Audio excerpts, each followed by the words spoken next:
All right, good evening, everyone.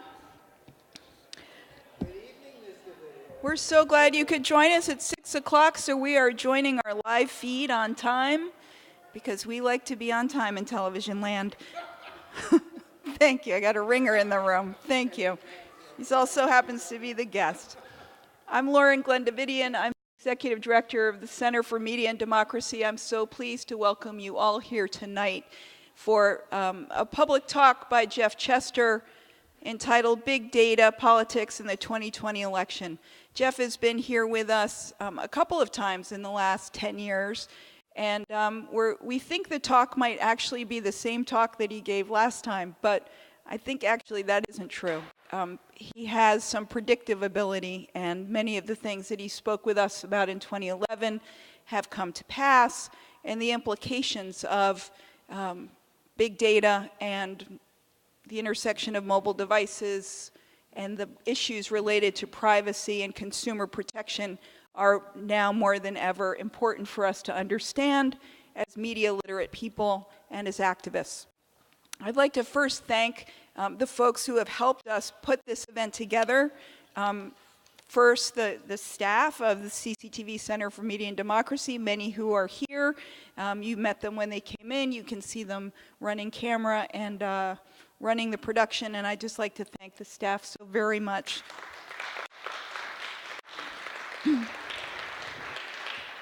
And then we've produced this event in partnership with the ACLU of Vermont, VPIRG, AARP Vermont, and VCAM, Vermont Access Network, and RETN, our sister organizations. And we have special thanks for our media sponsor, VT Digger. VT Digger.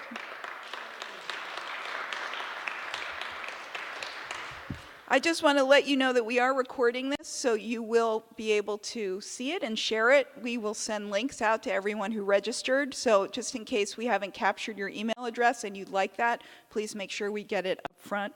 And I also just want to remind you all that our next great event is our holiday party, which is the 14th of December at Channel 17 Studios, and you're all welcome to join us there.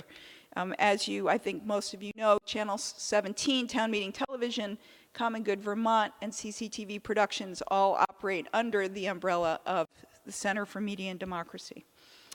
So I would just like to briefly introduce our guest, Jeff Chester.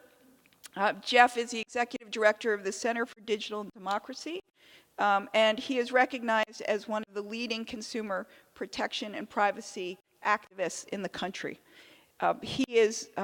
You probably don't know that much about him unless you looked him up, because he's been really toiling behind the scenes to protect the interests of children and adults for many years. He has been fighting the cable industry since 1981, actually since before that, the 70s even, a long time.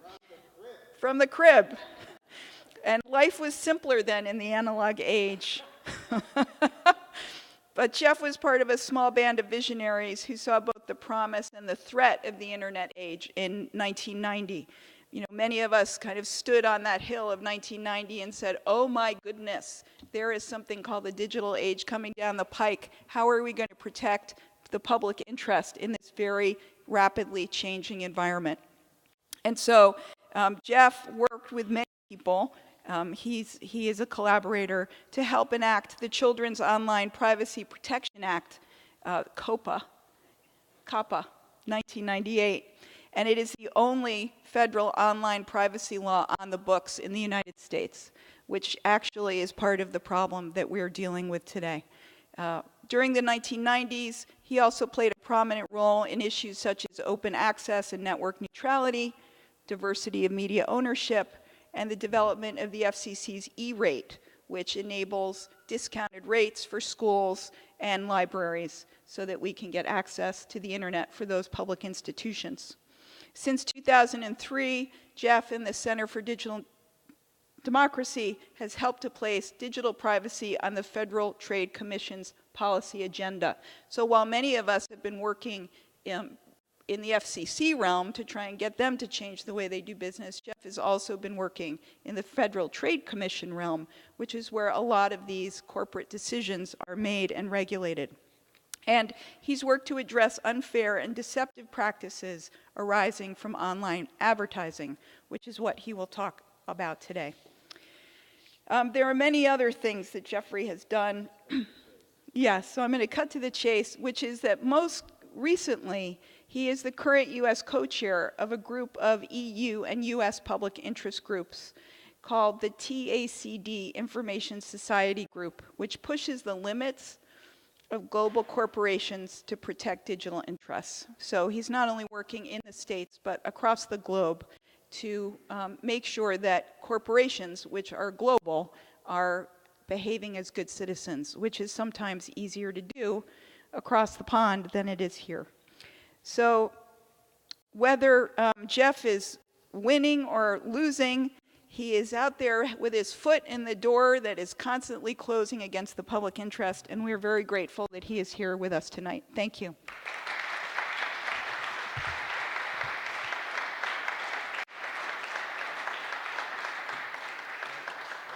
She read that beautifully, didn't she? Just as I wrote it. Thank you very much, Lauren Glenn. And it's really great to be here and be with activists and advocates and people that care about society, care about democracy, care about the media system. And I kind of feel when I come here, because I did start, this is, some of you will appreciate it, some of you may, it may be, unfamiliar kind of expression, but when I start talking about my history, I'm old, but not that old, but I'm old. I started working on media policy issues really in the mid-1970s, not the 1870s, as I tell my daughter who would like to think, no, the 1970s. And because it was always clear to me, as someone who was interested in journalism media, that the media system played an important role in shaping our democratic culture. And if we were going to accomplish the tasks that we had envisioned we were going to do, especially in the 1960s and 1970s, it was going to take a media system to help us do that. So I do feel I'm here where I started, because what CCTV is a place that reflects that hope, that aspiration, those promises, because as you may know, how many of you know the history of cable television, and it's great that we're here, because things I'm going to talk about tonight with you is what Comcast is doing and the lawsuit that CCTV and others have against Comcast and the need to fight that. But as you know, back in the 1970s, when what so-called multi-channel television was very popular, companies, there was many cable companies, and they went all, how many of you know the history? How many of you know? Okay. Some of you know. All right, so in the 1970s, once they realized that they could wire up towns would give a franchise, would give a contract, and companies came in. There must have been 100, more than 100 cable companies then. And they made all kinds of promises. And there was a vision. And that's why I think we need to, the real kind of the focus tonight is, what is really the vision behind the internet and the digital media system that we need to address in the United States and frankly globally, because as Lauren Glenn said, it's a global system. And in particular, Google and Facebook dominate that system. And they dominate the system in other ways because in order to compete in the world that Google and Facebook and the big data companies and the advertisers have created, the other companies that are not Google and Facebook, let's say Chinese-owned companies, have adopted the Google and Facebook business model. So there's a lot at stake, and we could be here tonight talking about what's going on in Brazil, similar things, what's going on in South Africa, what's going on in the Middle East, what's going on in Southeast Asia. Many of these things that I'm talking about, certainly the overall commercial system that I'll be talking about, is occurring everywhere with the same kind of problems that we will discuss. So the cable companies said there'll be hundreds of channels, public interest channels. We will fund those channels. There'll be channels run by African Americans and run by Hispanics, and we'll wire up poor people and poor people's neighborhoods. John Malone, who's still around and is able to walk on the street and is very successful, actually made some of those promises. And what did they do? So they made those promises, and people believed them because like CCTV, there were a cohort of people that wanted to democratize the media, to bring all the potential of then television to the community level. So, to make a long story short, the cable companies got the franchises. They immediately began legal strategies and political strategies to break all those franchises, and which led to the 1984 Cable Act, which deregulated them. It was one of the first big political defeats. But out of the Cable Act, and they have characterized, the cable industry has characterized their promises as, oh, that was the blue sky phase. They created it, but there was a vision, a democratic vision, that they were then able to undermine. And really all you got out of those promises were the 3 access channels for the most part, and a promise to fund those channels. So out of a broad democratic vision, we ended up with a very, very slender bit of the communications landscape.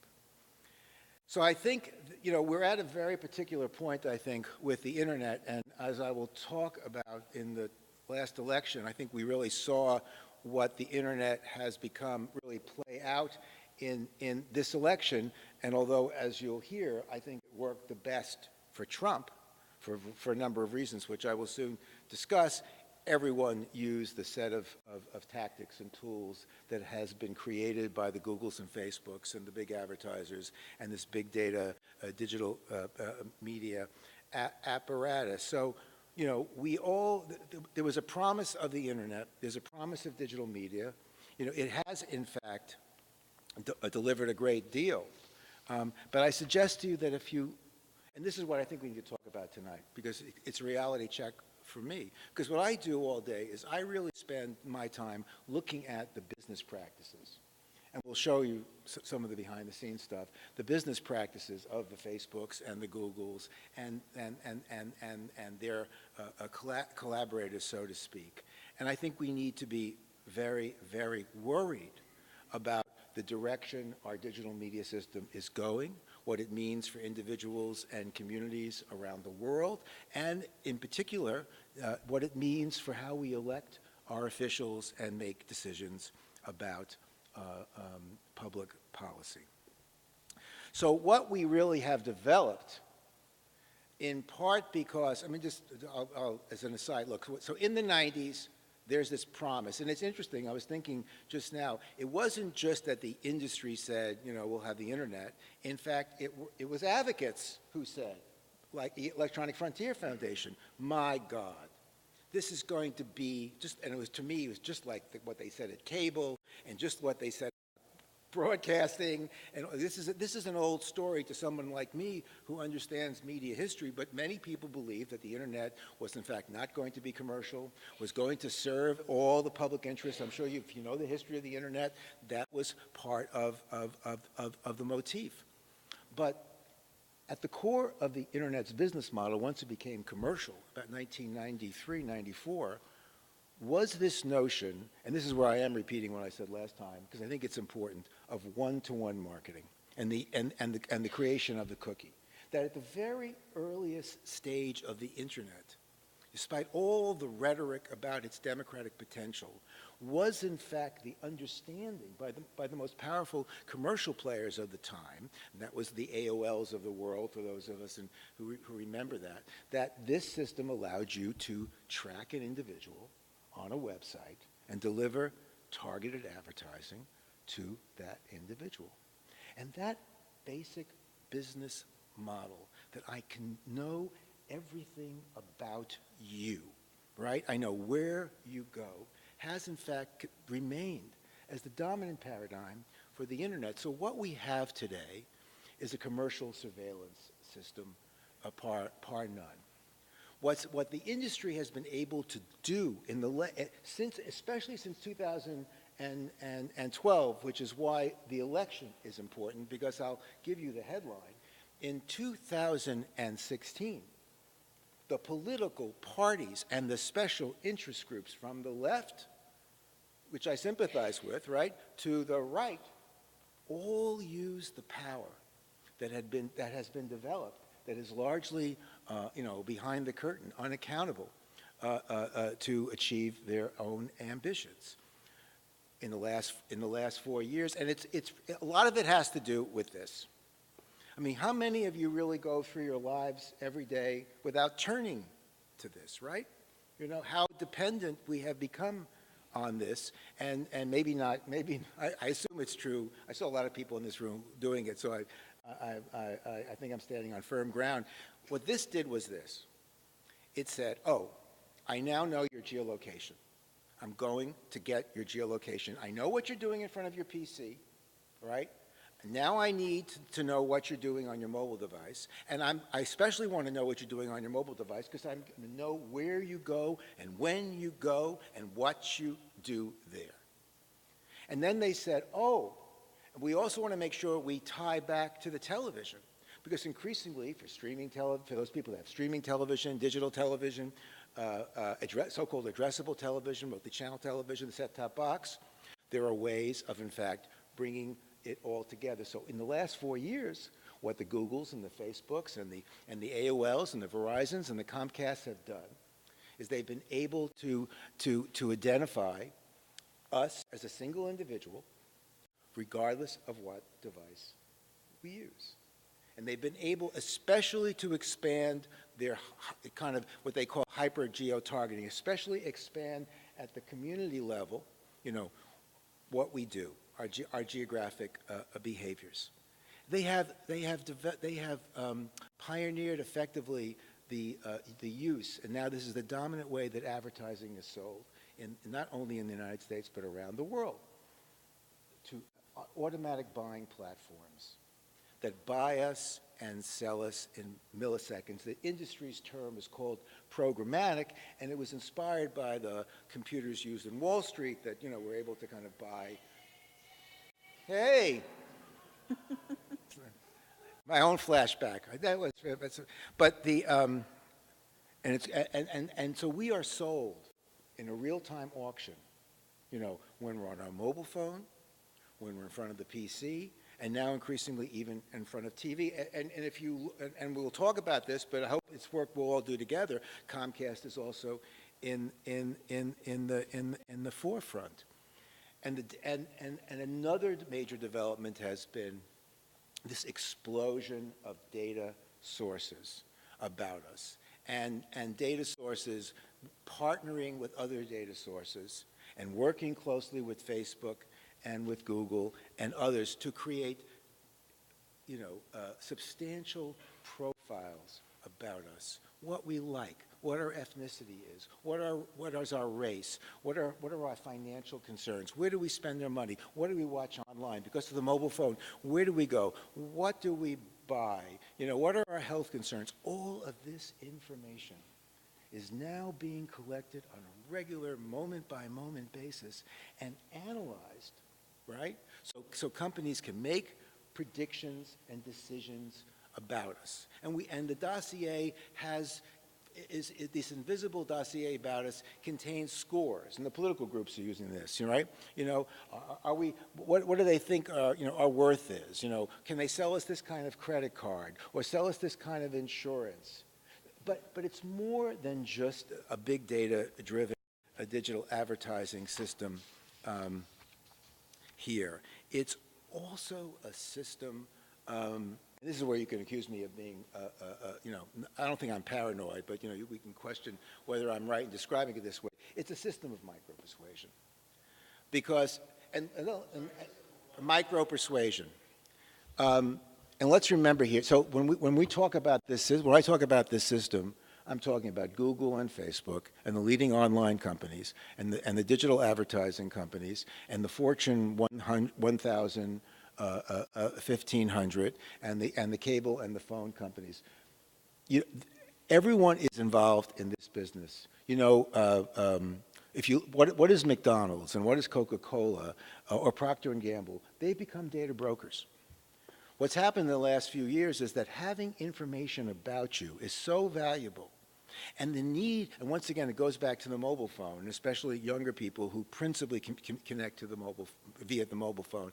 And having the ability to access you, to target you, regardless of device, is so important, right?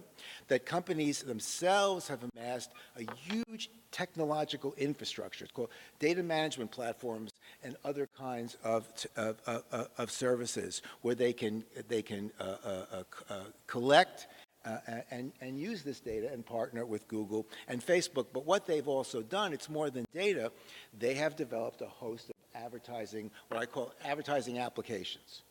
You know, they use neuromarketing increasingly. Nielsen, which is the famous company that measures what you view on TV and now measures what you view on all devices, has bought some of the leading neuromarketing companies. They're testing the ads. Even the political groups are doing this to make sure that it resonates directly into your unconscious mind. They've created so-called native. How many of you have heard of native advertising? Right. It used to be really product placement, but native advertising is digital advertising that's purposely designed to blend into editorial content so you can't see the difference. And now that is also driven through this kind of big data decision-making system as well. They've hired influencers, right, to create videos on YouTube, which is a very especially effective technique for young people who are highly influenced by who they see online video. So there's a host of online advertising applications to really get you to do things.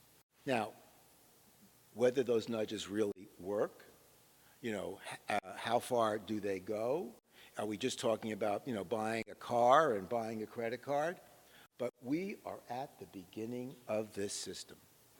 It is going to become much more powerful and pervasive because there's no regulation for it. And already, companies like Facebook and Google and others are working on even more power and introducing already even more powerful, what I call advertising applications.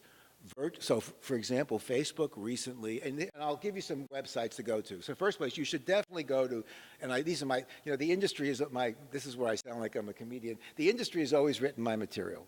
I couldn't make this stuff up. I really can't. And thank God that these people have no consciousness that they write these things. So if you go, it's true.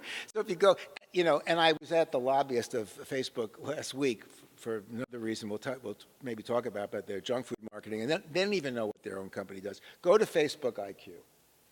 So Facebook IQ, pardon me? I am so sorry. Is that better?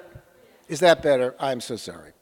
That Facebook IQ, thank you very much, please tell me, Facebook IQ. So Facebook IQ, so if you really want to understand where this is all going, you have to really look at what they say to the advertisers.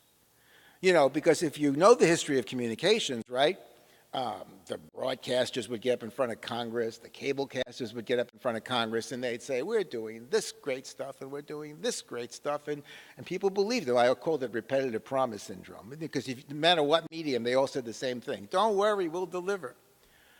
But if you really want to know the real deal, you have to go and you have to see what they say to their biggest, most powerful clients. And we go into Facebook IQ? I'm there. Okay, so let's go to, thank you. Isn't she, let's hear it for a little. So let's go to, let's go to vertical insights. So vertical. Okay, so let me just show that, oh, that's interesting. They took the political stuff down. But, so look, so this is how they, if you're in those businesses, right, this is how they can help you. Let's go to advertising insights. Go to hit that. Anyway, look, so recently, so when you go to Facebook IQ, look at their initiative. It's called 2020. And the initiative for 2020 is preparing the advertisers for the world that Facebook is creating for us, which will principally be a mobile-based world, mobile phone-based world, which I think this is one reason why developing cross-device strategies for community media and making sure that you have the resources to particularly be on that mobile device in a meaningful way is so important for community public interest voices. But 2020 basically says, the most recent report, I don't know if you can find it there. I forgot where it was. But People Insights? Let's see what people is. But anyway, it says, look, by 2020, they're predicting the average, the young person who's growing up in this world will no longer be able to make the distinction between the augmented reality and the artificial reality and reality. That is the plan. And so these brands are going to be inserted, or these political ideas are going to be inserted in our lives in ways that we really don't know yet what the implications are. In addition to, so let's go to Think with Google, since we're over here. Thinkwithgoogle.com is another must-go. So Facebook IQ tells the advertisers for Facebook, here's how to use the tools, here's how to really track people. And one of the things that Facebook says, and this is another important point to remember, that in the last 4 years, in part because of Facebook and in part because the industry has worked so hard to stitch your identity together, they say, well, we no longer rely on cookies. We no longer have to rely on that small piece of software that we put in your browser to know who you are. You're telling us who you are. Facebook, you're telling them who you are. We do individual-based marketing. We know who you are, and that's what Facebook especially tells political groups, Coca-Cola, the most important advertisers. And what's important again here, so Think with Google. So Think with Google, you want to go up to, no, it's not, no, wait, no, can you go up to the top, Lauren Glenn, to the, let's go, go to the menu bar. All right, so let's go to program, well, it's too, you can go to omni-channel, This is what they got. Look, you'll see the case studies. You'll see the case studies on both Think with Google. This is their vision. Their vision is to use the data and to use their powerful advertising applications and develop new approaches to influencing consumers through artificial intelligence, virtual reality, et cetera, to really, and if you went back and if you did programmatic, the last one, this is what I was telling you before. So Google really is in the forefront of selling people in real-time auctions. It takes 20 milliseconds to make a decision about whether or not I want to target you and to deliver that ad to your browser. And now they have the most recent technology allows them, based on your behavior, to actually change the message, increasingly in real time, so that the message will be different when next time you go to it or next time you turn to a different device. Right? None of this is science fiction. All of this is really happening now. And the corporations, the ones that have the most money, even though you can do a hell of a lot, and as we know from Russiagate, which I'll also talk about, you could do a hell of a lot with very little money.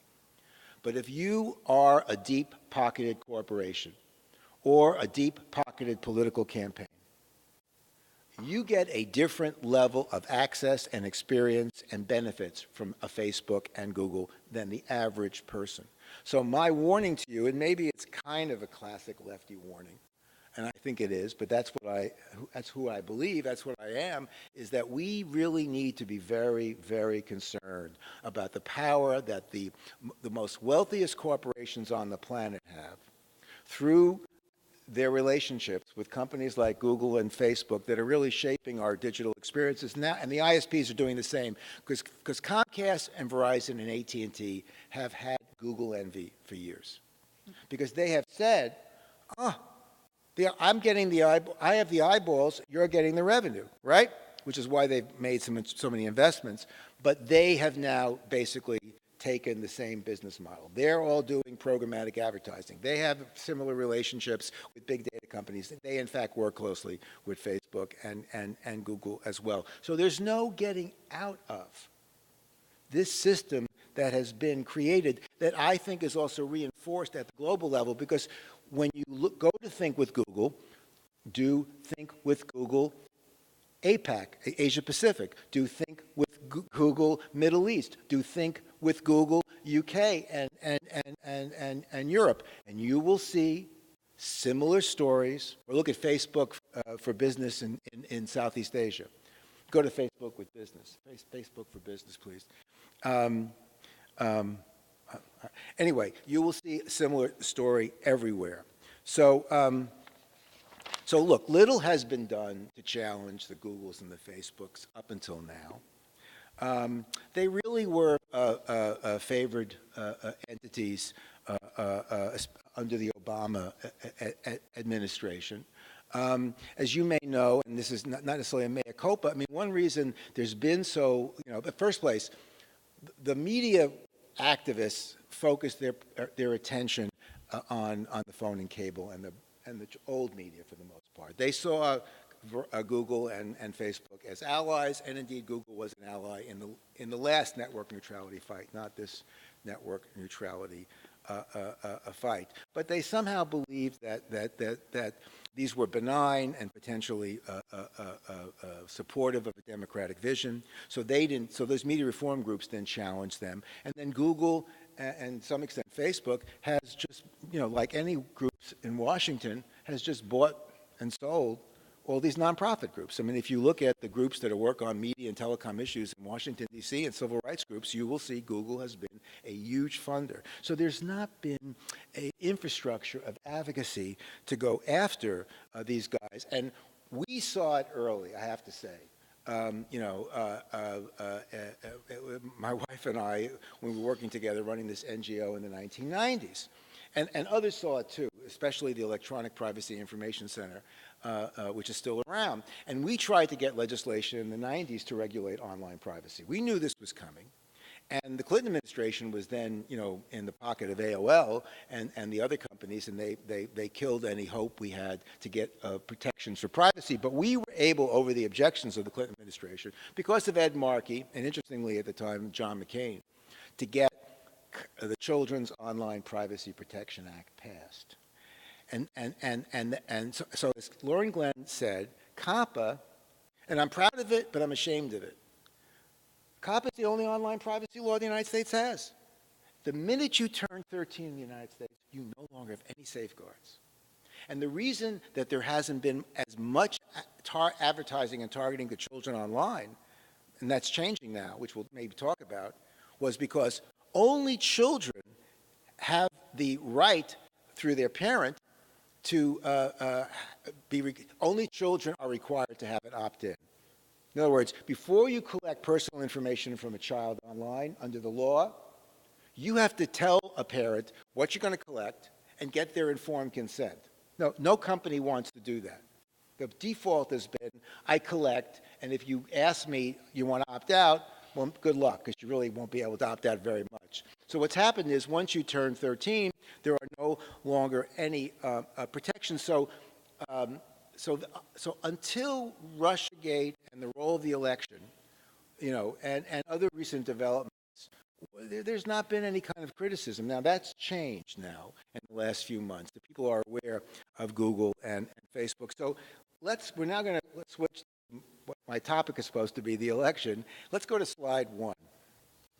And thanks. And I just lost my slide on here, so I may turn around. But look. Oh, hold on. I'll bring it back. So I won't change. I don't. Any of you? Do you know who Brad Parscale is? Any of you know who Brad Parscale is? All right. So, I mean, Trump, whom I always, I'm from Brooklyn. I mean, he sold the country the Brooklyn Bridge. It was, what can I say more than that? But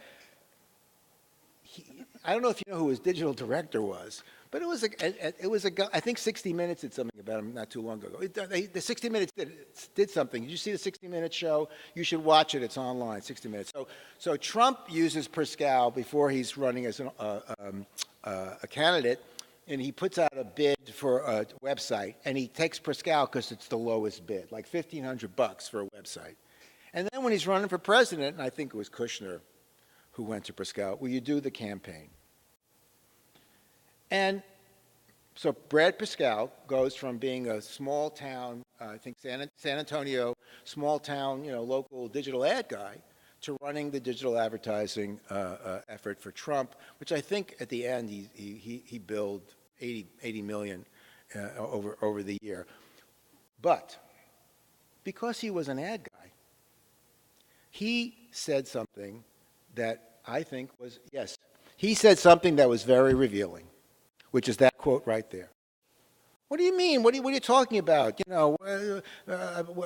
Trump winning, and we use the kind of, illegal tactics, et cetera. I just use what's out there. And that's what they did. What Trump was able to do, because he was just an ad guy. He wasn't a political ad person. They're catching up a little bit later. He just saw, he said, oh my God, I can track somebody cross-device. I can target them on their mobile phone. I can use Facebook and engage in micro-targeting. I can use Facebook and I can create individual ads to individuals, and I can use the viral marketing system, because ultimately what Google and Facebook have created, and why the whole Russian stuff and hate news and fake news works so well, is that they created a system, a viral marketing system, to really help their advertisers and marketers spread by word of mouth their messages. And they wanted to condition people in a way to accept fake as real, to help with the advertising. So they have created these marketing environments. That's really what Facebook and Google are really all about, YouTube. They're a marketing environment. All the power is about marketing and advertising. You want to see YouTube? You want to know how to really look at YouTube? Look at DoubleClick, which is the big data digital. You'll look at DoubleClick. DoubleClick is Google's big data division. DoubleClick runs Google. DoubleClick does YouTube. DoubleClick is really it makes the decision of what you see and how you see it, and et cetera, and why the whole thing is structured. If you look, look, no new digital technology for commercial purposes is really created without it first being reviewed by all of the industry to make sure that it really facilitates advertising and marketing. If you go to the website IAB.com, the Interactive Advertising Bureau, which is kind of like the new National Association of Broadcasters, or the Cable Television and Telecommunications Association, as they now call themselves. It used to be the NCTA. But the IAB represents the old media and the new media. And they have all these different standards committees, and they make sure that all these new applications have been honed to facilitate data collection and advertising. Should we do the next slide, please? Yes. So look, I've already kind of summarized for you in the introduction what the changes were over the last several years, and this is a good summary as well. A big data infrastructure, digital marketing clouds have emerged. One, because there's been no opposition to all these mergers from the data broker industry. So there are several marketing clouds. Oracle has one, Adobe has one, Nielsen has one, Salesforce has one, where you can have access to unlimited amounts of information about individuals and their communities and download that in an instant, and all that information is constantly updated. And we've already talked about these other techniques. Now look, next slide. If you ask me, what does the internet look like? And I'm sure it doesn't work very well. No, it doesn't. That was the high-resolution version. I apologize. This, and if you look for the marketing technology landscape, MarTech, if you go online, this is what the internet really looks like. These are thousands of companies that are really behind the scenes, collecting the data, collecting the advertising applications, creating the ways that they sell online, providing the online video services. This whole landscape of companies, digital advertising and marketing ecosystem, as the industry really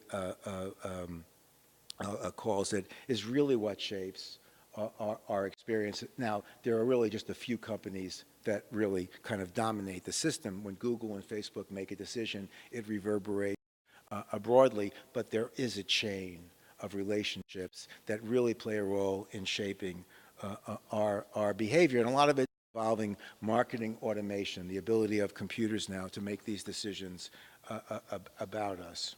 So, so what we had then in 2016 was that the political parties, especially Trump and others as well, as we'll talk about, just used all these tools.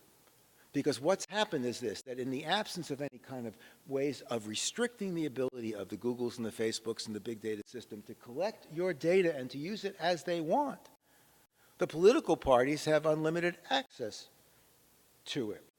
So, we're now going to take a quick look, a little excursion into the Trump campaign. See a series of segments of three videos. Now, how many of you know Cambridge Analytica? Have heard of Cambridge Analytica? And so Cambridge Analytica played, they make a lot of claims. You'll see a little bit about what they do. They helped win the Brexit vote. That was when they first became well known. It has a very similar story to Brad Perscal. We just do what is available in the marketplace. Cambridge Analytica itself is owned by is backed by a very famous right-wing billionaire named Robert Mercer, and Mercer and his daughter have played a role in the Trump campaign and have helped fund Breitbart News, and they're now caught up in the and Cambridge Analytica is now caught up in the Russiagate issue. But you're going to see first a kind of clip from the company about what it says it does, and then you're going to see especially its CEO, Alexander Dix, explain what they do, and then you'll see a very short BBC a recent documentary that talks a little bit about what it means. So whether or not you believe Cambridge Analytica's story, that what they were able to do like they claim they were able to do, in my view, it's important to see them as emblematic, because what they do, so many others do every day. So should we lower the lights? Is it this one? The first one is the... Is it this one? Yeah, we're going to lower the house lights for people? I don't know how to do that. Oh, All right. But we'll work on that. okay. There we go. Oh, I'm sorry. No, why be sorry? It's fine. Should we try it? Why don't we try it, see what happens?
Or all old people or rich people or young people to get the same message because of their demographics just doesn't make any sense. Clearly, demographics and geographics and economics will influence your worldview. But equally important, or probably more important, are psychographics. That is an understanding of your personality, because it's personality that drives behavior, and behavior that obviously influences how you vote. So how is this possible? Well, at Cambridge, we've rolled out a long-form quantitative instrument to probe the underlying traits that inform personality. This is the cutting edge in experimental psychology known as the OCEAN model.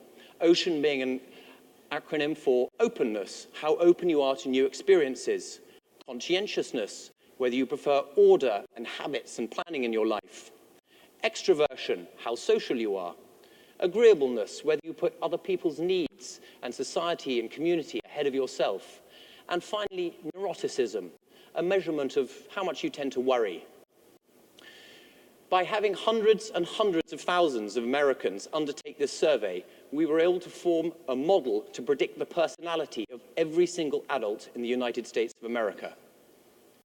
So how does this impact marketing and communications in elections? For a primary, the Second Amendment might be a popular issue amongst the electorate. If you know the personality of the people you're targeting, you can nuance your messaging to resonate more effectively with those key audience groups. So, for a highly neurotic and conscientious audience, you're going to need a message that is rational and fear-based or emotionally based. In this case, the threat of a burglary and the insurance policy of a gun is very persuasive. Conversely, for a closed and agreeable audience, these are people who care about tradition and habits and family and community. This could be the grandfather who taught his son to shoot and the father who will in turn teach his son. Obviously, talking about these values is going to be much more effective in communicating your message. The second leg of the stool, data analytics. Communication is fundamentally changing. Back in the days of Mad Men, communication was essentially top-down. That is, it's creative-led. Brilliant minds get together and come up with slogans like beans means Heinz and Coca-Cola is it. And they push these messages onto the audience in the hope that they resonate.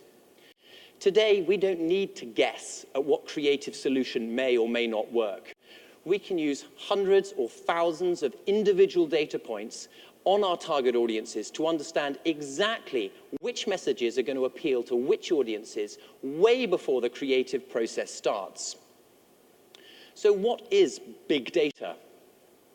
Big data is really the aggregation of as many individual data points that you can possibly get your hands on, which are then synthesized in one database of record, cleaned or hygiened, and then used to inform and create insight on your target audience.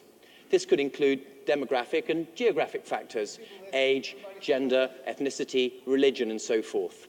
Or psychographic or attitudinal factors. This is consumer and lifestyle habits, what car you drive, what products you purchase in shops, what magazines you read, what golf clubs you belong to, what churches you attend. And of course, personality or behavioral data. This is what we talked about earlier, how you see the world, what actually drives you. The easiest way to illustrate big data in action is through a real-life example. Okay. By the way, he showed Axiom there, he showed Facebook there as a data source. You didn't see that? This one? Is this the EU referendum one? Yep. But psychographics isn't science fiction. It's all about targeting. Here's how it's supposed to work. People volunteer to take a psychological survey online. Their answers are then matched up with details about their personal lives, their shopping habits, what car they drive, what they post on social media. Put that together and it builds a psychological profile that can help the politicians hone their message. Eventually, once you've got the software and you've got the methodology which can accurately identify the markers of personality, then it is possible then to target messages at particular individuals who will be unaware of the fact that you've been profiling them. And indeed, you may well be able to find out things about them which they might not be consciously aware of themselves, because they wouldn't think about the information they're providing publicly in that way. So there are very sophisticated systems of analysis which are being developed, which in the future could potentially have powerful effects. And that's where... So, thank you. Thank you. So look, what they have, I mean, they said famously that they have 5,000 data points on every individual in the United States. But what they said they do and what they say they have is available elsewhere, and others have it, and frankly, democratic, political firms also say that they have files on every American as well. Interestingly, and if you go and you want to look a little bit further in Cambridge Analytica, and there's some very good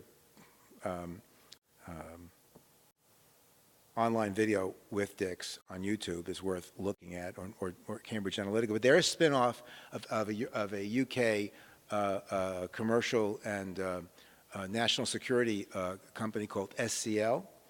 And SCL is engaged in political campaigns, as Cambridge Analytica is around the world. I believe Cambridge just played a role helping Kenyatta for the second time win in Kenya, but Cambridge Analytica is kind of progenitor, SCL, also works for governments to engage in psyops, right? Use the psychological operations to help countries and political groups achieve their goals through the use of communications and other means of persuasion. But what the point here is that they made claims that they played a role in Trump's victory. They've backed off it somewhat. However, the Trump digital team, of which they were a part of, in fact, used many of these techniques. They certainly used Facebook to win the election. And I think what Trump did was Trump simply did it better. I mean, there were a lot of reasons why Hillary didn't win, and you guys know better than I, but Trump used the digital media to its most effective way to achieve their goals. So I'm going to show you the next slide. So here's an example. So look, so in the case of Trump, and Facebook worked very closely with the Trump campaign. Both Facebook and Google over the years have established political advertising divisions. They work with the political parties and with special interest groups. And as I said, if you have money, they're going to spend more time with you. As you may know, the Facebook sent a team to Trump Perscal's offices in San Antonio, where they basically lived during the campaign to help Trump with his political campaign, giving advice. Mrs. Clinton refused the Facebook help, but this is a way that not only does Google and Facebook make money, because for them, political campaigns are just another advertising vertical on the one hand, right? I sell cars, I sell pharmaceuticals, I sell entertainment, I sell political access. But Google and Facebook also know that the political class are dependent on them, especially increasingly now in this social media mobile age, for winning campaigns. So they have much more political power. But Facebook has a nice slide on its website. You can also do, do a search for Facebook and political campaigns, and they take your data, they take your vote, they take the voter file data, which is public data, and they then are able to merge it with all that commercial data, and they're able then to run it across the Facebook data or the Google data to do much more granular targeting. And here is a quote, I don't know if you see it, from a Republican campaign firm, Target Victory, that talks about the ability to take that voter file with all that information and create granular targeting in ways that are much more effective than just television or direct mail. And the next slide. And here's another kind of behind-the-scenes aspect. And I suppose you could go, if you wanted to show them Facebook marketing partners, Lauren Glenn. All right. It's not just Facebook that alone, or Google alone, that is gathering all the data about you. They are. But they have developed specialized relationships with very, very powerful companies so that their information and the ways they conduct campaigns can be amplified. So if we do partner directory, let's take a look. Go to partner directory. Top, Lauren Glenn, you see on top? Yep. Okay. So go to specialties. And I think it's important to look at the specialties. So these are all the companies you can turn to if you want to conduct campaigns on Facebook. And I think the slide I had, but just do audience data providers. Audience data providers. And you could go by country. But if you know Axiom, if you know Oracle, if you know Epsilon, these are some of the most powerful data brokers in the country. So if you really want to understand, and Google operates, I say, in the same way, and increasingly Comcast and Verizon as well, you have to see the relationships that they have established, right, that build upon the already substantial information they have about you and your friends, right, to serve the most powerful advertisers who can afford these services to really reach you in compelling ways. Yes?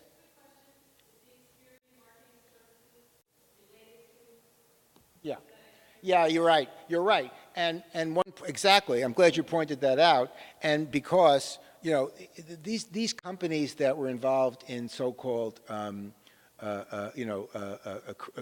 credit information services, there's so much money to be made in selling this information into these real-time data platforms that, and I actually have a blog post on it, but if you go at Experian Marketing Services, you will see, oh, I have data that I can sell you on every American, right? So they are collecting, look, the one reason I think we have all these data breaches is that the focus has been on collecting the data and gathering even more data, and they haven't thought about the security. They just constantly are collecting all the information. And I don't know if you, yeah, and Oracle, let me just, so here's an example.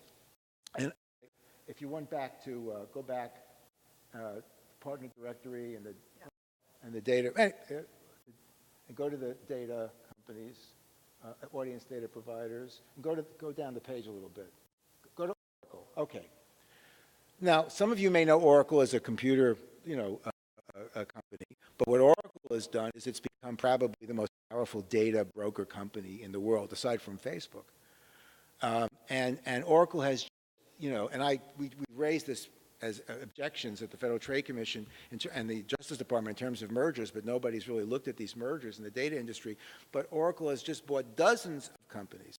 So for example, Facebook is able to go to Oracle, advertisers are able to go to Oracle, and I just downloaded yesterday, and you should definitely do this, the Oracle Data Cloud Data Directory. All right, the Oracle Data Cloud Data Directory. Because it's really very useful to understand how the internet is really working and being shaped. So this, it used to be about a 15-page thing. About 3 years ago, it was 177 pages, I think, now. And literally, there are just, hundreds of different companies, or maybe about 100 and so companies, and I can buy political information about you. I can buy your racial information. I can buy what you buy. I can, what you buy in the stores, from the loyalty cards. I can buy anything about you.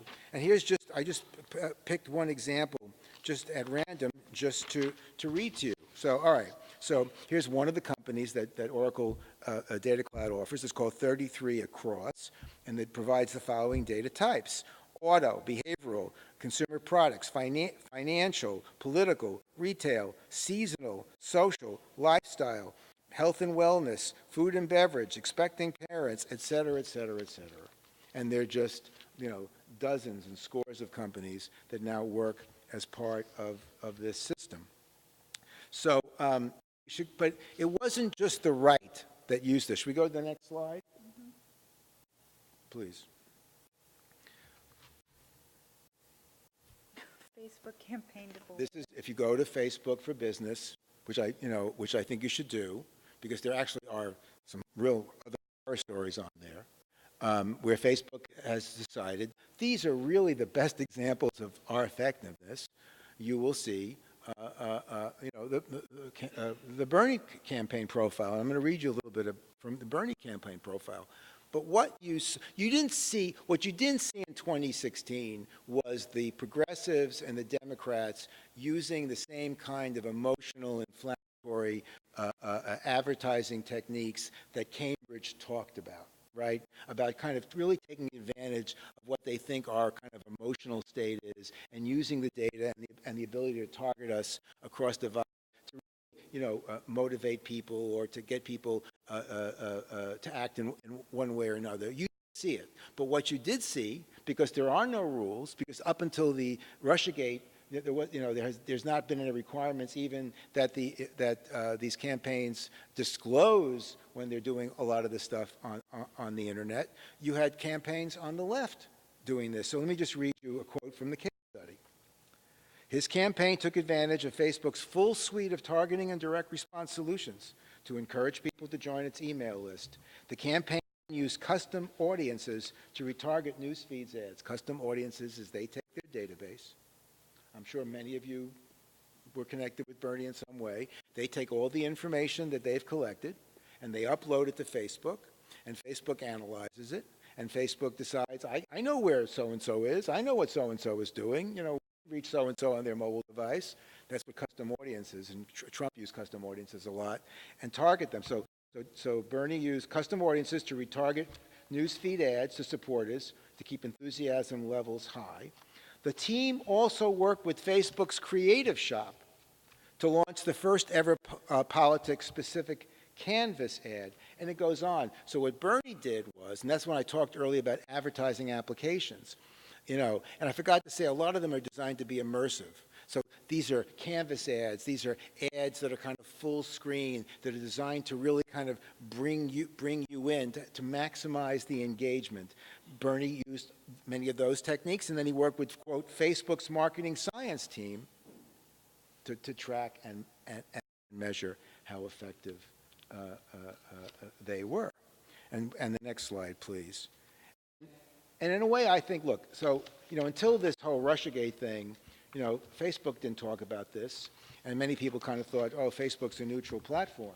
But Facebook will go wherever the money is, and Facebook has on Facebook for Business, Facebook has a case study, and they're very proud of it, of their work for Judicial Watch, the right-wing group Judicial Watch, which also use custom audiences and work with Facebook to have data points for targeting, including first and last name, zip code, state, county, country, age, and gender, email, phone number, mobile advertiser ID, and Facebook app ID to convince people that Hillary was corrupt, et cetera. And if you look at this video, you'll see Hillary's face kind of morph into kind of an ogre here.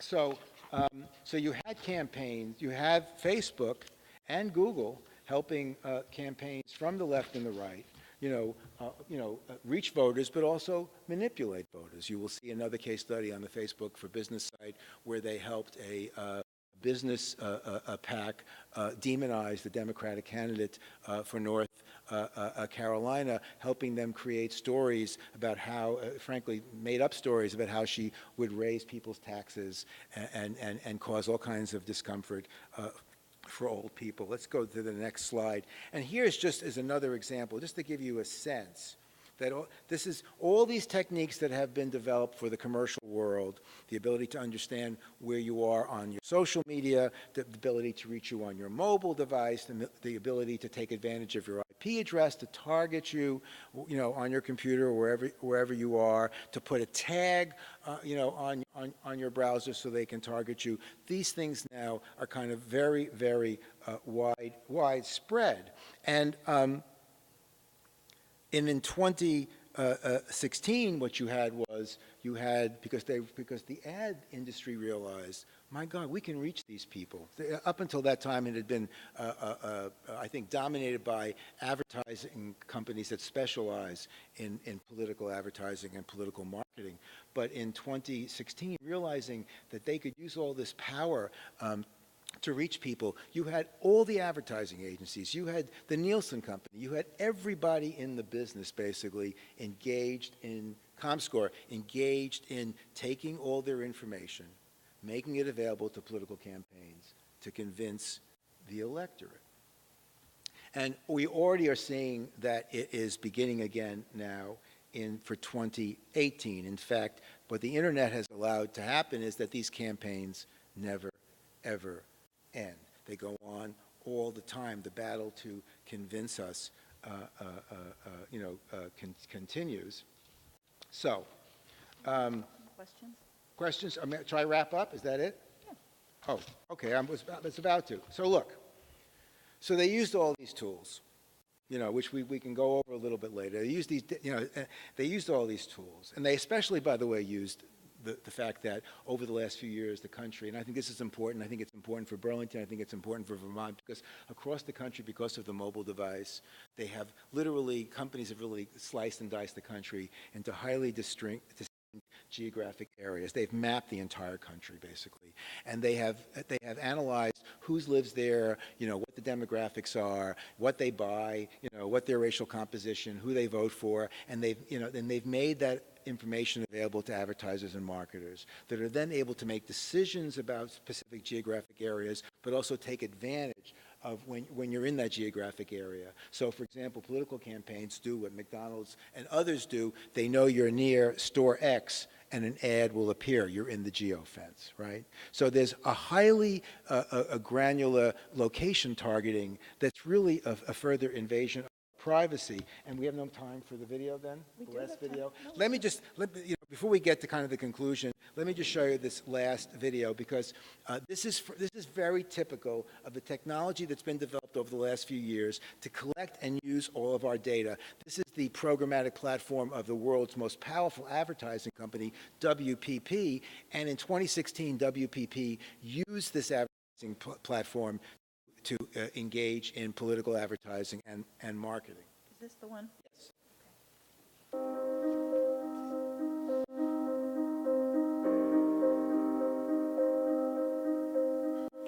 In today's customer-centric world, marketers must deliver a consistent and personalized brand message across channels and screens.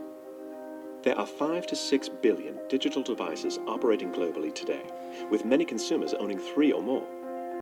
Turbine's Xaxis People ID links a consumer's many digital devices to one singular identity, enabling marketers to realize the promise of true people-based marketing. With the Xaxis People ID, Turbine merges audience attributes observed across devices to one identifier, eliminating the siloed, device-specific understanding of consumers in favor of one comprehensive view.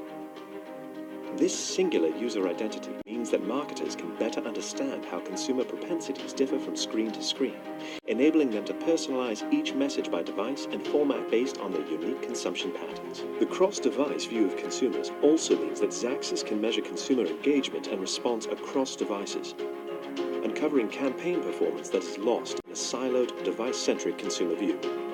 If an ad exposure drives a consumer to research a new product or service on their phone, but the final conversion occurs on the user's PC, Xaxis appropriately attributes campaign performance across each campaign tactic and touchpoint. Then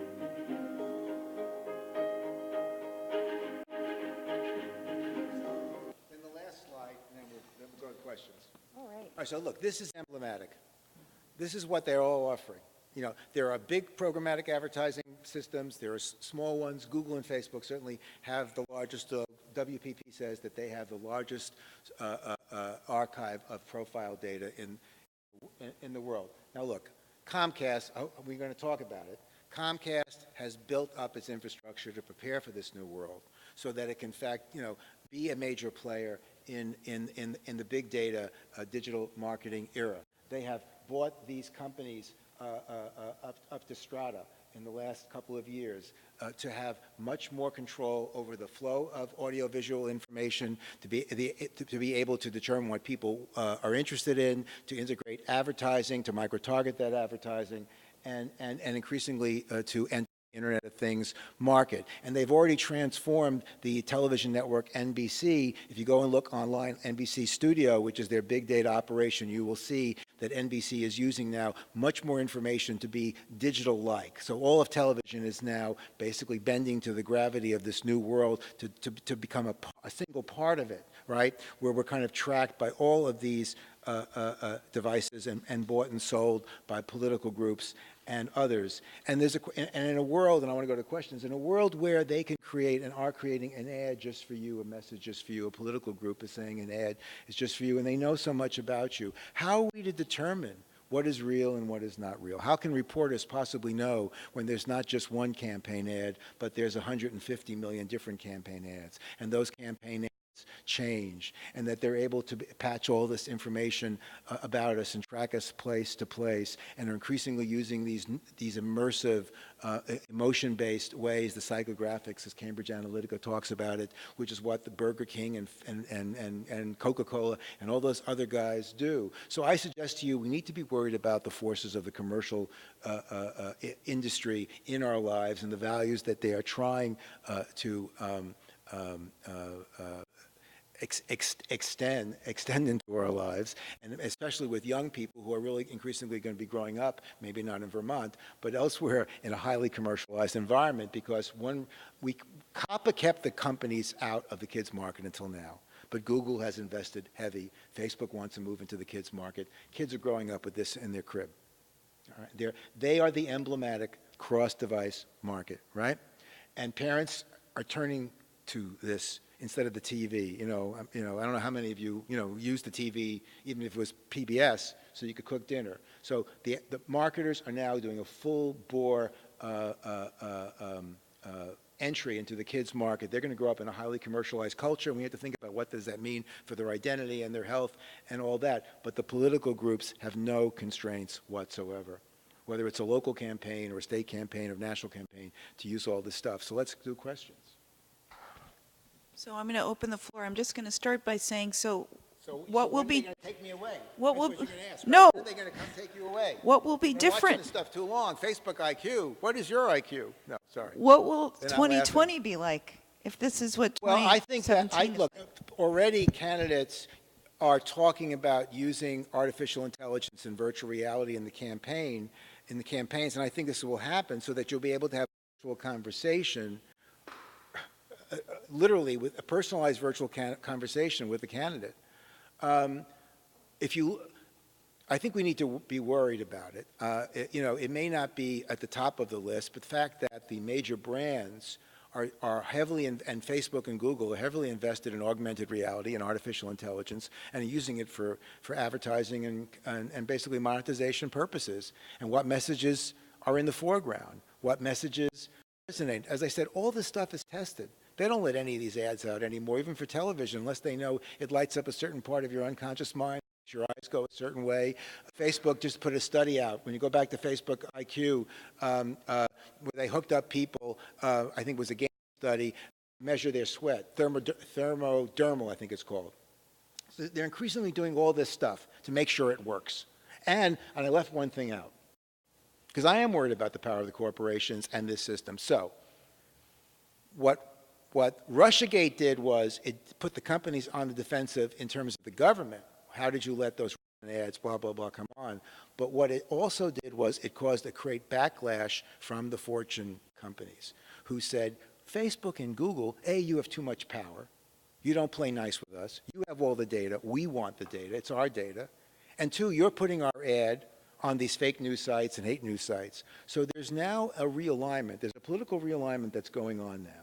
And it's called brand safety if you want to do any research on it. A political realignment where actually what's happening is instead of the public having more control over this system, right, public policy, it's actually the corporations who don't have our interest in mind are going to have more control and power over how this system works.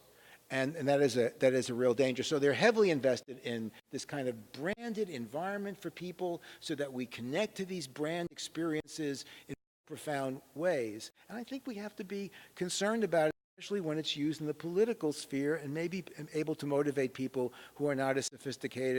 I don't know. But I think we need to.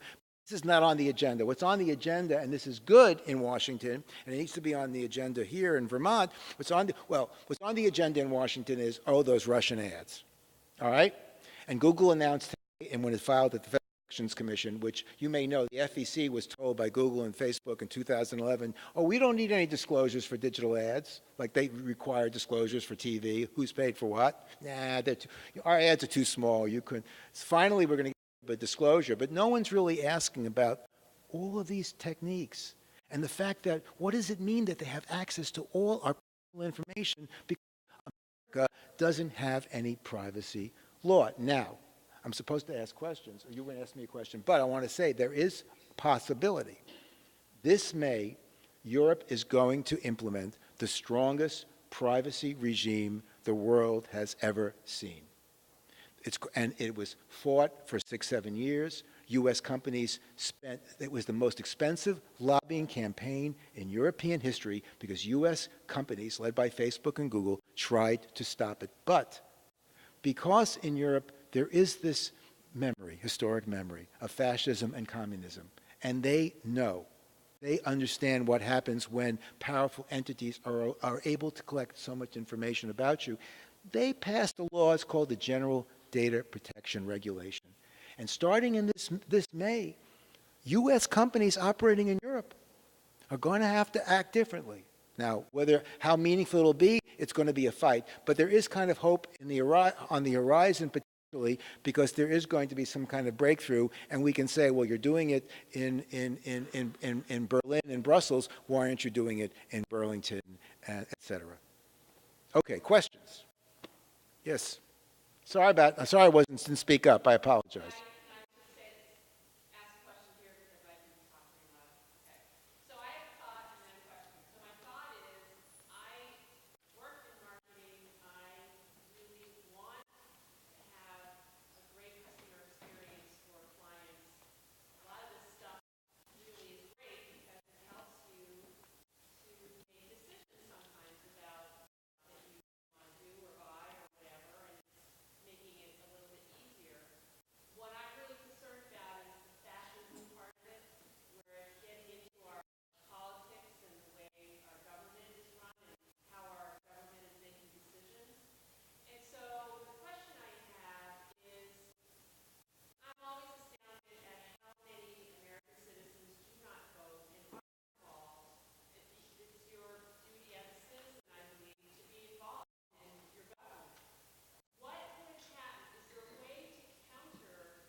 Well, I have a question for you in response to that, because I actually think if we're going to see any changes, you guys are in the Vermont or on the front line.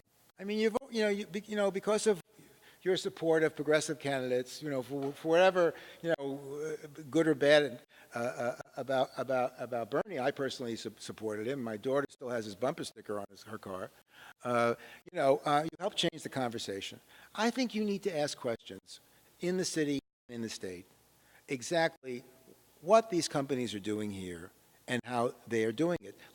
I guess my answer to you is, let's put this on the table. Right now, people don't even know these kind of techniques, these kind of problems exist, right? For the most part, they don't know, and they haven't asked that question. So, to the extent that Comcast, right, is using this cross-device identification, is working with Axiom and other data brokers, is likely working closely with brands. I haven't looked at the neuromarketing stuff, but certainly the data analytics stuff. And remember now, Comcast is selling your information and access to you to political groups. Political campaigns, if you go to Comcast Spotlight, political campaigns is one of their verticals, right?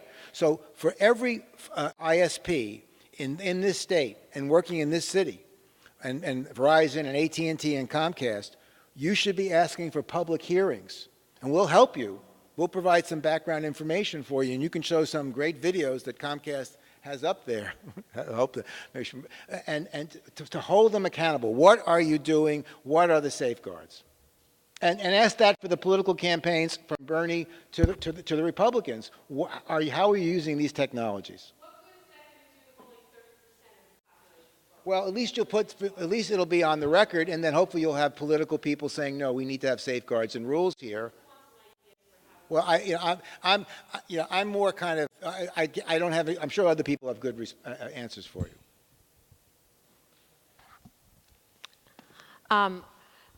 Hi, thank you. I've enjoyed your talk. Oh, good. I'm also disturbed. In consumer credit law, you are allowed to request what information they have on your standing. The FCRA. Right.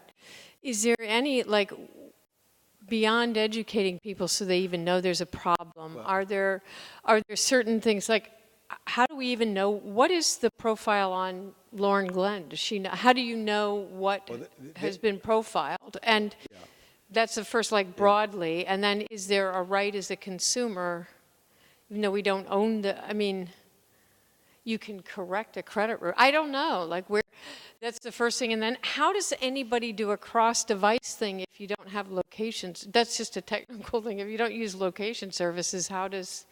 Well, because, it doesn't matter. Well, look, I think that... but really the bigger question is, what is the policy that we would be advocating? The FCRA is a very good law. It was passed in the 1970s. Unfortunately, exempts marketing data. So a lot of this stuff comes under the guise of marketing data. So what you need then is the companies like Google and Facebook have prevented the passage of any kind of national privacy law that would give you the right to have control of it. So maybe you know that last October, a year ago, in the waning days of the Obama administration, consumer and privacy advocates worked with the Federal Communications Commission to have a rule passed. It would be the first privacy rule for adults that would give you exactly the rights when your ISP, your broadband company, was part of network neutrality, right? Under network neutrality, a common carrier, I'm supposed to protect privacy when you use the phone. If you're ISP, you're a common carrier, I can protect your privacy. So under that rule, which was supposed to go into effect in the spring, you would have had access, you would have been able to kind of prevent them from using your financial information, your health information for marketing purposes. You would have that. The minute Trump got in, the industry and the Republicans killed it.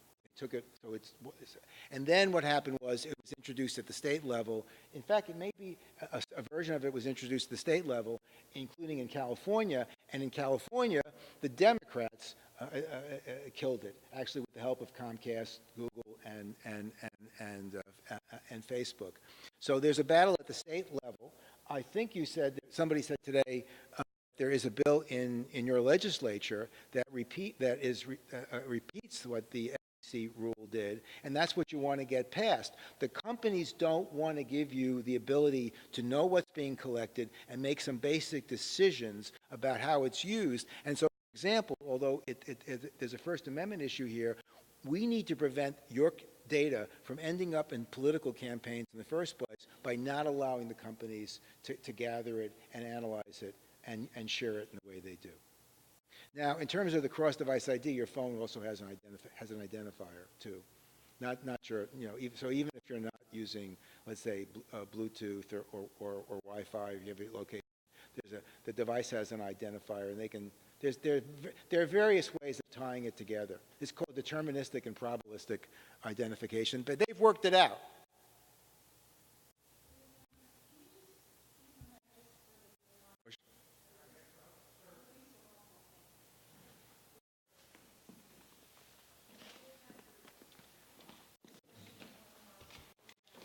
Okay, and I want to add something that I left out. So in the interest of disclosure, a good part of my professional life was in internet security and things of that sort. Yeah. It seems to me like this is a problem that's ripe for a technical solution, even though people have to want to use it. Why is not the solution some combination of blocking the ads and encryption? Well, I think what I feel is that technical solutions aren't that practical because there'll be a lot of people who can't implement those technical solutions, and there are going to be a lot of people who are going to be put in a position of saying, I have to have my data collected in order to get that discount at Walmart, or et cetera. So the way that the system is structured, it's going to be very hard for a lot of people to kind of opt out of that system. So while I support technological solutions, I don't think they're a panacea, nor do I think they're comprehensive. We need legislation or regulation. Now, frankly, a technical solution is probably more practical than my attempt at my age, at this point, a young 70, of trying to get legislation. Hopefully there'll be other people doing it, but we also need to put the pressure on. We need to stop the companies from the practices. We need to see if we can get state legislation and national legislation, but we should use technical solutions, and Electronic Frontier Foundation has a whole toolkit of very good ideas about what to do around all this. But I think it's a tough nut to crack because you're going to be seeing content, stories. So the way the industry is getting around the advertising is, and this is another concern I have, it's storytelling. The groups are doing storytelling, the brands are doing storytelling. It doesn't look like an ad, and they'll be collecting that data. It's a story. It's an engaging story, and it's an interactive story. So we have, but I did want to add one thing, that one of the things that Trump admitted to, which is a real danger, was they admitted to use the digital media to engage in, quote, voter suppression. That they identified through their data analytics African Americans and Cuban Americans and young people who they thought they could dissuade from voting for the Democratic Party. to immobilize them. And they were able to engage in those targeted messages. So you're seeing new forms of discriminatory practices emerge through the use of these technologies that, unless we address it, could have far-reaching consequences for participation and equity. Thank you. What else is new? Thank you so much.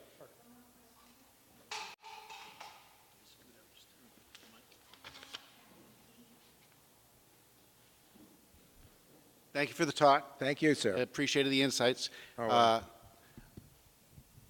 I think, well, one thing is I worry about all the collection of data, obviously, and the profiling and whatnot. I still think I'm not quite as alarmed as long as I still see them. You see the ad show up for the thing that you were researching. You also see the ad show up for the thing that you already bought. So, but that's common. Question was, I'm in the computer science industry. I am working with a lot of younger folks for whom privacy is already, the horse has left the barn. They're not even worried about it. And you have a lot of younger folks who are getting involved politically. How do we make this an issue for them that they actually engage with and care about when they've kind of already been raised to think that privacy is kind of an old-fashioned notion? Those are good questions. Those are very good questions. Look, can you remind me, what was your first question just now? Because Sorry, sat down. Well, the question really is how do we get folks how do we get young folks engaged? Before that, you were talking about. Oh, I was just saying I'm not quite as alarmed only because. Here's my point. Look, it's only going to get. This is why it's an early warning. It's only going to get more sophisticated. Right. It's only going to get much more accurate. The fact that they think they can predict, the fact that they're using all of they're spending billions and billions of dollars on all the, all this technology and all this software, to do all this, and the fact that they've knitted our digital media system together in the way that they have to constantly send these signals back, right? So your CRM data, your shopping data, your credit card data, all the stuff's now for sale, right? It's only going to get better. They're going to know more about you. And the question is, in a democratic society, I think we should take a cue from the Europeans, even though they're not perfect. We should be worried about anybody, left or right, who collects all this information to use it in ways that are non-transparent and unaccountable. We need to know what the agendas are here, right? And also, now in terms of privacy, there have been polls to say young people do care about it. I frankly think people don't really know, and I think maybe this issue of Russiagate's opened up some people's eyes to what's really going on with Facebook and Google. I think people need to know what's behind the curtain. I don't think young people know exactly, and maybe I'm wrong, you guys can tell me, about all those data partners. Well, that like Facebook is selling all that stuff, Just my own experience is that I work for a software company in the area that was involved with advertising, and probably if you look through the Facebook marketing partners, Which company? I'm not going to mention it. I don't want anybody to I want get to know if I track it. Is it? Yeah. No, I'm going to look up later to see if they are. Yeah. But my point being that I'm working in a company where that's part of the business model, and I'm working with young folks, and like I said, they've already kind of given up the ghost. Well, we have to call on the industry to be responsible, and they're not responsible. They're not responsible because they don't want to kill the golden goose. I mean, look how much money those guys have made. Look how much money Google and Facebook have made. 98% of all their revenues is from advertising, is from basically data collection and targeted advertising. And so it's all about the money, and at least here in Vermont, you need to say there's something other than our data. There's something, a different democratic value here that's at risk. No, I don't disagree at all. And we have to go after Comcast because they're going to have much more data about you, know much more about you, and sell it to pharmaceutical companies and all that stuff across your device, and that's why they're fighting the CCTV at work to have some greater control over how the system operates, because they're further privatizing this system for their own, a financial benefit and their own power and that of their big advertising clients, and they're not fulfilling the vision and the commitment that they were a part of years ago. All right. Thank you so much.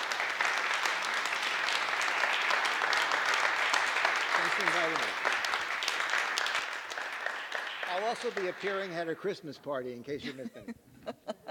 I'd like to thank everyone for joining us, and just to let you know, I didn't mention at the beginning, your contributions tonight are going towards the CCTV Free Speech Fund, and part of what we're working on in 2018, Comcast has gone to federal court to not comply with public access requirements, and one of those requirements is access to the interactive program guide. So if you have Comcast, you'll notice that when you turn to channel 17, you don't know what program is running, and that's because Comcast in communities across the state don't want to provide access to communities so that we know we can indicate what's running, because it would really implicate public access to their set-top devices. So the set-top devices is where all this data is being aggregated about how we use Comcast, and this is a gateway, a door opening that they would prefer not to open. But unless channels like Channel 17 and channels across the state can get access to the interactive program guide, there's no way to find out what our programs are, record the programs, manipulate the programs, and treat them like you do a standard commercial channel. So we're seeing the implications of this just in this federal case that access centers across the state have spent already $150,000 defending, and the federal case will probably be that much more. So. Didn't they tell you, or you told me, didn't they say, we don't basically want you, this is our infrastructure, our private infrastructure, and we don't want to give you any access to our private infrastructure? Right. So anyway, we could talk more about that, but I just wanted you to know that that's what this tonight's benefit is, and Jeff has been very generous to come and join us for this, and thank all of you for the work that you do, and please have some more refreshments. I'll see you in 7 years, Ellen.